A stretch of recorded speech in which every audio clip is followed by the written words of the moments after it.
سوال کریں جی۔ اچھا جی علی بھائی، دوسرا سوال جو ہے، اگلا سوال وہ بیسیکلی کلمے سے ریلیٹڈ ہے۔ جیسے ہمیں پتہ ہے کہ ہمارا کلمہ تو ہے لا الہ الا اللہ محمد الرسول اللہ۔ اچھا اس پہ جو ہے مجھے یہ بتائیں کہ شیعوں پہ بیسیکلی اب یہ بھی کنفرم کریں کہ یہ ان پہ ایک بیسیکلی الزام ہے یا وہ ہے کہ انہوں نے کلمے میں اضافہ کیا ہے۔ ایک تو سب سے پہلے کیا ہے کہ یہ بات صحیح ہے، دوسرا یہ کہ کیا انہوں نے کیا اضافہ کیا ہے، ایک تو یہ ہو گیا۔ اچھا تو کلمہ ہے، کلمہ تو شیعہ سنی کا ایک ہی ہے، اشہد ان لا الہ الا اللہ وحدہ لا شریک لہ واشہد ان محمدا عبدہ ورسولہ، یا اشہد ان لا الہ الا اللہ واشہد ان محمدا عبدہ ورسولہ، یا لا الہ الا اللہ محمد رسول اللہ۔ 6 کلموں کے اوپر بھی میرا کلپ ہے، 4 کلمے ثابت ہیں پہلے اذکار کے طور پہ، تو آپ لکھ دیں 6 کلموں کا ثبوت انجینئر محمد علی مرزا، تو نکل آئے گا وہ کلپ۔ باقی جو شہادت ثلاثہ اسے کہتے ہیں، تیسری شہادت، یعنی اشہد ان علی ولی اللہ، کہ ہم گواہی دیتے ہیں کہ علی جو ہیں وہ اللہ کے ولی ہیں۔ ہمیں اس جملے سے تو کوئی اختلاف نہیں ہے، میں بھی گواہی دیتا ہوں کہ علی بھی اللہ کے ولی ہیں، ابو بکر بھی اللہ کے ولی ہیں، عمر بھی اللہ کے ولی ہیں، عثمان بھی اللہ کے ولی ہیں رضی اللہ عنہم اجمعین وعلیہم السلام اجمعین۔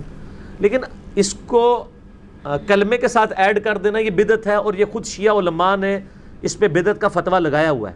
اسی لیے شیعہ اب تک جو نماز پڑھ رہے ہیں نا، اللہ کے فضل سے نماز میں شہادت ثلاثہ کوئی نہیں ہے، نماز میں وہ محمد عبدہ رسول پہ رک جاتے ہیں۔ جب بھی کوئی شیعہ ملے اس کو نماز بتاؤ، اپنی کتابوں سے دکھاؤ، اور خود کیا پڑھتے ہو، اس میں علی ولی اللہ کیوں نہیں پڑھتے ہو؟ اذان میں تو ایڈیشن کر لی، وہ تو اہل سنت میں بھی بریلویوں نے درود شریف کے حوالے سے ایک وہ ایڈیشن والا معاملہ کر دیا، اور اس طریقے سے دیوبند اہل حدیث نے بھی ایڈیشن کی ہوئی ہے، وہ بھی جمعے کے خطبوں میں خلفائے راشدین کے نام لیتے ہیں۔ تو نبی علیہ السلام نے تو نہیں 4 خلفاء کے نام لیے، آپ نے کیوں لینے تھے؟ وہ تو بعد میں منع ہے۔ تو وہ جب آپ شیعہ سے بات کریں گے وہ کہتے ہیں آپ بھی جناب یہ جو حضرت ابو بکر کے لیے، عمر کے لیے، عثمان کے لیے، علی کے لیے 4 کے نام لے کے حدیثیں بیان کرتے ہیں، تو یہ نبی علیہ السلام کے خطبے میں بیان کرتے تھے؟ تو ہم کہتے ہیں نہیں کرتے تھے، وہ تو کسی ایک موقع پہ حدیث بیان کی تھی۔ تو وہ کہتے ہیں آپ نے بھی تو یہ ایڈیشن کی ہوئی ہے۔ یہ وہی بات ہے کہ بیٹا تو کیوں فیل ہوا؟ ابا جی تھوڑے دوست کا منڈا بھی فیل ہو گیا، آپ کے دوست کا بیٹا بھی فیل ہو گیا، میں بھی فیل ہو گیا، تو کیا کون سی نئی بات ہے؟ فیل دونوں ہی ہوئے ہیں۔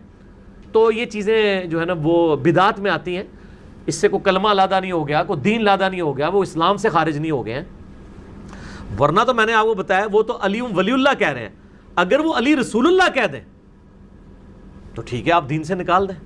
71B میرا مسئلہ ہے، انڈیا اور پاکستان کے بزرگوں کی 19 گستاخانہ عبارات کا تحقیقی جائزہ، اس میں آپ کو پتہ چل جائے گا یہ کلموں والے مسئلے کس کس نے کیے ہوئے ہیں۔ ٹھیک ہو گیا؟